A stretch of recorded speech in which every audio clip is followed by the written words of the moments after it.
जय हिंद साथियों, आपका स्वागत है आपके अपने यूट्यूब चैनल स्मार्ट स्टडी में। साथियों, यह क्लास जो है UP police constable, UP SI और यूपी होमगार्ड के लिए बहुत ही ज़्यादा महत्वपूर्ण है। ये सभी बच्चे इस क्लास को मिस करने की गलती बिल्कुल भी मत करना, क्योंकि इस क्लास में हम जो है वेरी इंपॉर्टेंट क्वेश्चन लेकर आए हैं, बहुत ही ज़्यादा महत्वपूर्ण प्रश्न लेकर आए हैं। प्लीज़ इन सभी प्रश्नों को जो है आप लोग तैयार कर लीजिए, प्रिपेयर कर लीजिए। ये सभी प्रश्न आप लोग ज़रूर तैयार करो, क्योंकि ये क्वेश्चन जो हैं बार बार रिपीट होते हैं और इन तीनों एग्जामों से मिलाकर हम जो है क्वेश्चन लेकर आए हैं। ये क्वेश्चन जो है सभी एग्जामों में पूछे जा सकते हैं, ठीक है। इसको आप लोग मॉडल पेपर मान लीजिए और अपना एग्जाम मानिए। हम जितने क्वेश्चन कराएंगे 20 प्लस क्वेश्चन आप लोग सही करने की कोशिश करना। यदि आप लोग 20 प्लस क्वेश्चन सही कर लेते हो तो आप लोग मान लीजिए कि आपका सिलेक्शन हो सकता है, क्योंकि ये क्वेश्चन अच्छे लेवल के हैं और एग्जाम में आए हुए हैं। तो बिना टाइम वेस्ट के आज की क्लास को हम स्टार्ट करेंगे। उससे पहले यदि आप लोग अभी तक स्मार्ट स्टडी यूट्यूब चैनल पर नए हैं और चैनल को अभी तक सब्सक्राइब नहीं किया है, तो प्लीज़ चैनल को सब्सक्राइब कर लीजिए और बेल आइकन को प्रेस कर लीजिए, ताकि आने वाली वीडियो का नोटिफिकेशन सबसे पहले आप लोग को मिल सके। और जो लोग अभी तक स्मार्ट स्टडी के ऑफिशियल टेलीग्राम चैनल को ज्वाइन नहीं किए हैं, सभी लोग टेलीग्राम चैनल को ज्वाइन कर लीजिए। टेलीग्राम चैनल की लिंक जो है आपको डिस्क्रिप्शन बॉक्स में मिल जाएगी, वहाँ पर क्लिक करके आप लोग जरूर ज्वाइन होइए, ठीक है। और आप लोग जो है इन क्वेश्चनों का जवाब देते हुए चलना कमेंट बॉक्स में, ठीक है। कम से कम 20 प्लस क्वेश्चन आप लोग सही करना। हम क्लास को स्टार्ट करते हैं और पहला क्वेश्चन आ रहा है स्क्रीन पर। पहला क्वेश्चन है कि जल के 4 डिग्री सेल्सियस पर शरीर तैरता है, यदि तापमान जो है 100 डिग्री सेल्सियस हो जाए तो क्या होगा। देखो, यदि जल के 4 डिग्री सेल्सियस पर शरीर तैरता है तो जो है 100 डिग्री सेल्सियस पर जो है शरीर डूब जाएगा। क्या हो जाएगा?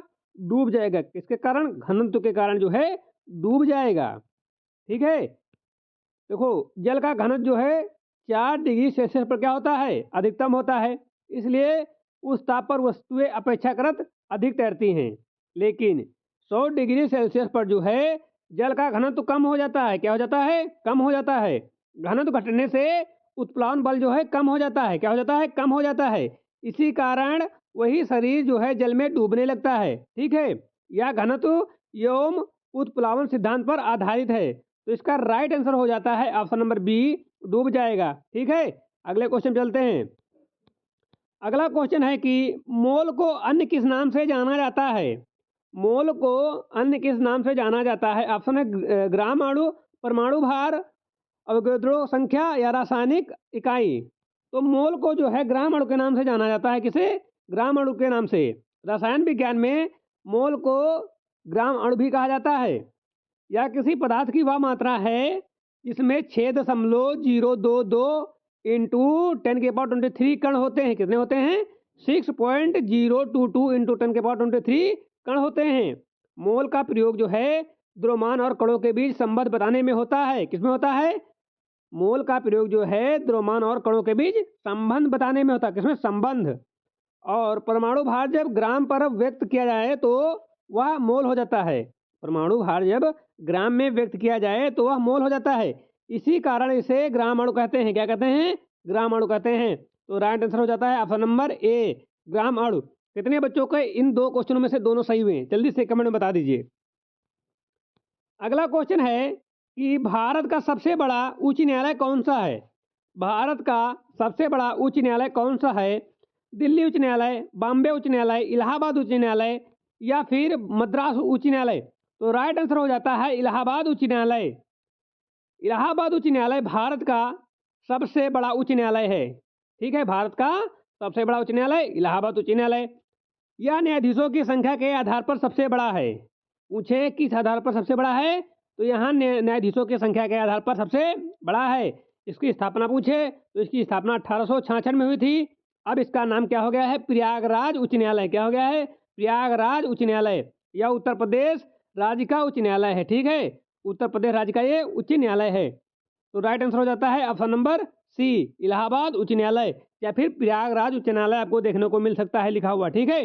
अगला क्वेश्चन, इलाहाबाद उच्च न्यायालय की स्थापना कब हुई थी? अभी हमने आपको फैक्ट में बता दिया है 1866 में, ठीक है। 1866 में जो है इलाहाबाद उच्च न्यायालय की स्थापना हुई थी और ये जो है ब्रिटिश काल में स्थापित हुआ था, ठीक है? ब्रिटिश काल में जो है इसकी स्थापना हुई थी, ठीक है? और भारत के सबसे पुराने उच्च न्यायालयों में से यह एक है। स्थापना की डेट पूछ ले तो 17 मार्च, ठीक? सन पूछ ले 1866, ठीक है? बाद में इसका नाम प्रयागराज उच्च न्यायालय हुआ। अभी हमने आपको बताया है, यह उत्तर प्रदेश का सर्वोच्च न्यायिक निकाय है। क्या है? उत्तर प्रदेश का सर्वोच्च न्यायिक निकाय है। अगले क्वेश्चन चलते हैं। अगला क्वेश्चन है, एक मोल किसके समतुल्य है? तो एक मोल जो है 6.022 इंटू 10 की पावर 23 कण के बराबर है। ऑप्शन नंबर बी राइट हो जाता है। एक मोल में उपस्थित कणों की संख्या को अवोगाद्रो संख्या कहते हैं। क्या कहते हैं? एवोगैड्रो संख्या कहते हैं। इसका मान लगभग कितना होता है? 6.022 गुणे 10⁻23।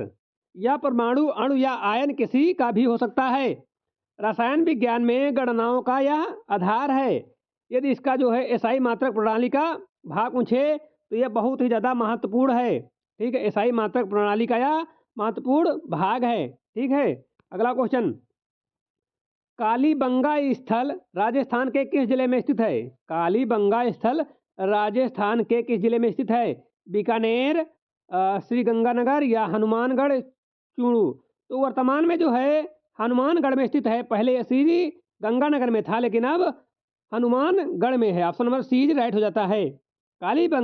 कालीबंगा सिंधु घाटी सभ्यता का प्रमुख स्थल है या घग्गर नदी के किनारे है, ठीक है? और यह स्थल राजस्थान के हनुमानगढ़ जिले में पाया जाता है। यहाँ से जुताई के प्रमाण मिले हैं और यह सभ्यता की कृषि व्यवस्था को दर्शाता है। तो ऑप्शन नंबर सी राइट हो जाता है, हनुमानगढ़।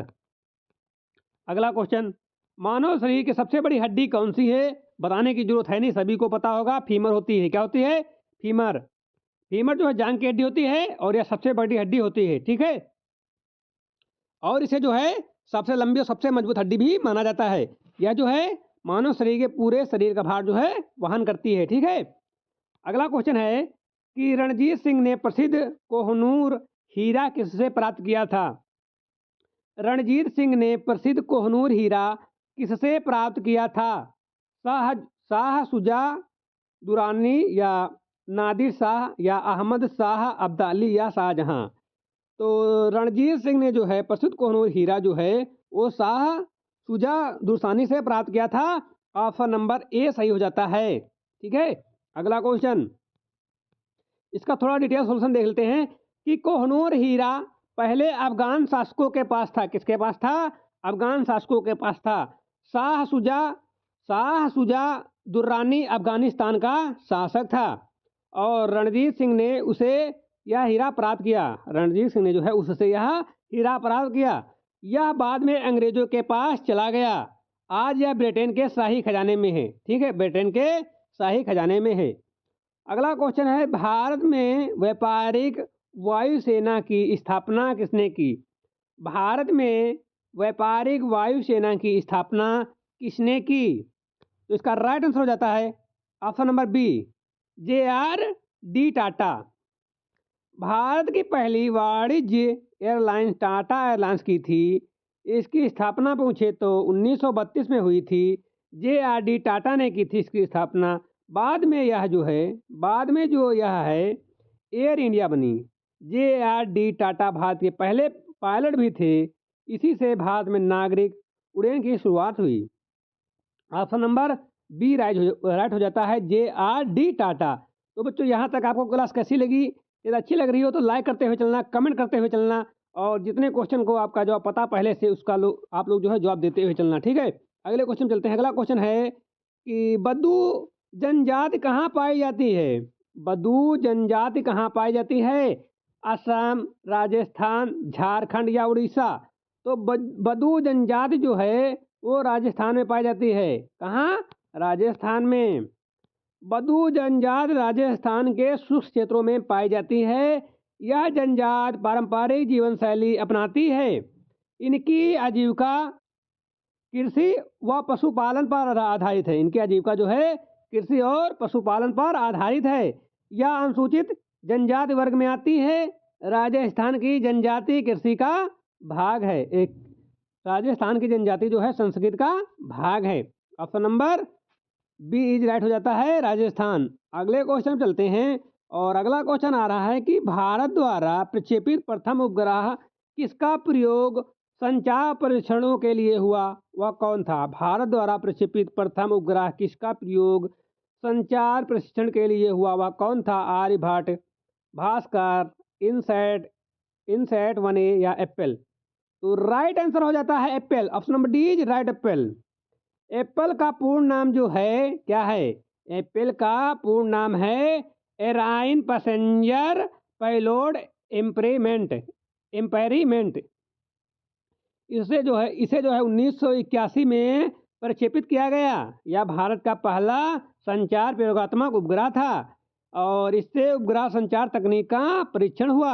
आर्यभट्ट वैज्ञानिक उपग्रह था, संचार हेतु नहीं था। ऑप्शन नंबर डी राइट है। अगले क्वेश्चन पर चलते हैं कि भारत का सबसे बड़ा व्यावसायिक बैंक कौन सा है? भारत का सबसे बड़ा व्यावसायिक बैंक कौन सा है? HDFC bank, PNB bank, ICICI bank या State Bank of India? Bharat का सबसे बड़ा व्यावसायिक बैंक कौन सा है? तो भारत का सबसे बड़ा व्यावसायिक बैंक जो है स्टेट बैंक ऑफ इंडिया है। SBI भारत का सबसे बड़ा सार्वजनिक क्षेत्रीय बैंक है। ठीक है, भारत का सबसे बड़ा सार्वजनिक क्षेत्र बैंक है। इसकी स्थापना पूछे तो 1955 में हुई थी। कब हुई थी? 1955 में हुई थी। इसकी शाखाएं पूछे तो इसकी शाखाएं जो हैं देश विदेश दोनों जगह पर हैं।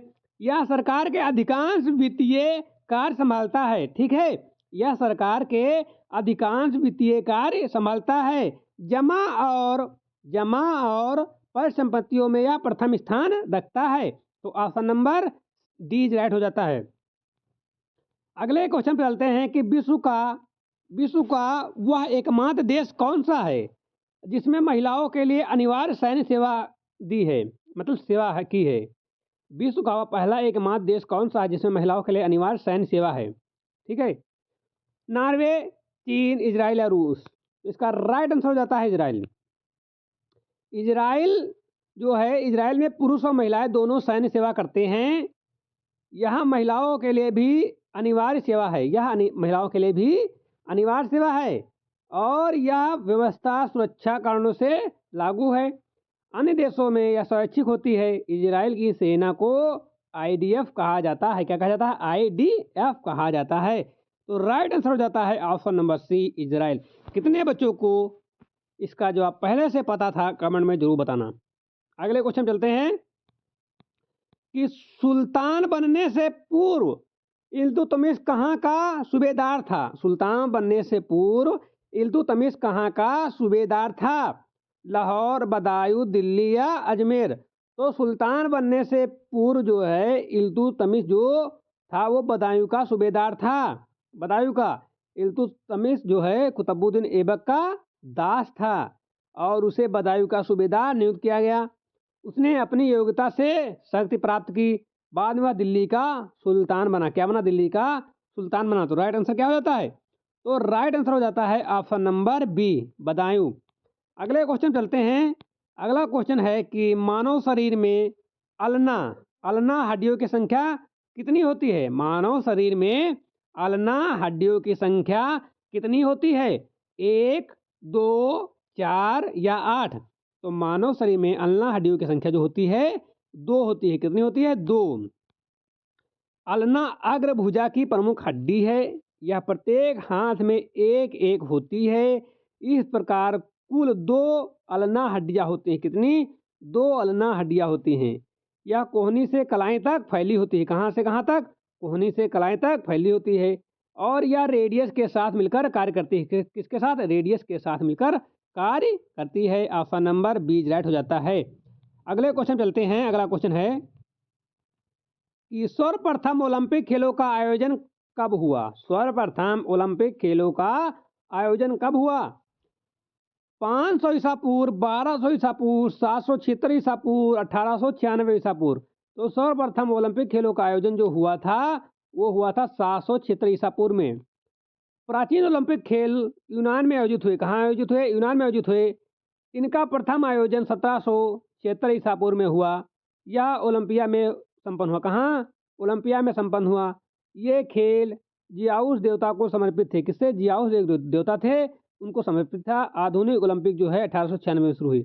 आधुनिक ओलंपिक जो है 1896 में शुरू हुए। ठीक है, तो बच्चों आज की क्लास यहीं पर समाप्त करते हैं। आप लोग कमेंट में करके बताइए, आप लोग कमेंट करके बताइए कि आपके कितने क्वेश्चन सही हैं। क्या आप लोगों ने 20 क्वेश्चन सही किए इस क्लास से? जिन बच्चों के 20 क्वेश्चन सही हुए हैं, जिन बच्चों के 20 क्वेश्चन सही हुए हैं, उनका जो है लेवल अच्छा चल रहा है।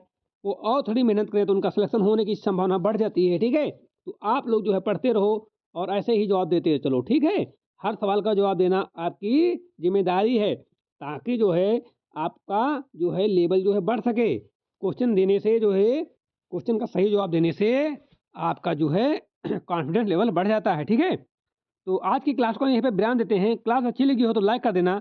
जो लोग अभी तक स्मार्ट स्टडी यूट्यूब चैनल पर नए हैं और चैनल को अभी तक सब्सक्राइब नहीं किया, प्लीज़ चैनल को सब्सक्राइब कर लीजिए और बेल आइकन को प्रेस कर लीजिए, ताकि आने वाली वीडियो का नोटिफिकेशन सबसे पहले आप लोगों को मिल सके। ठीक है, तो मिलते हैं एक नई क्लास के साथ, तब तक के लिए जय हिंद।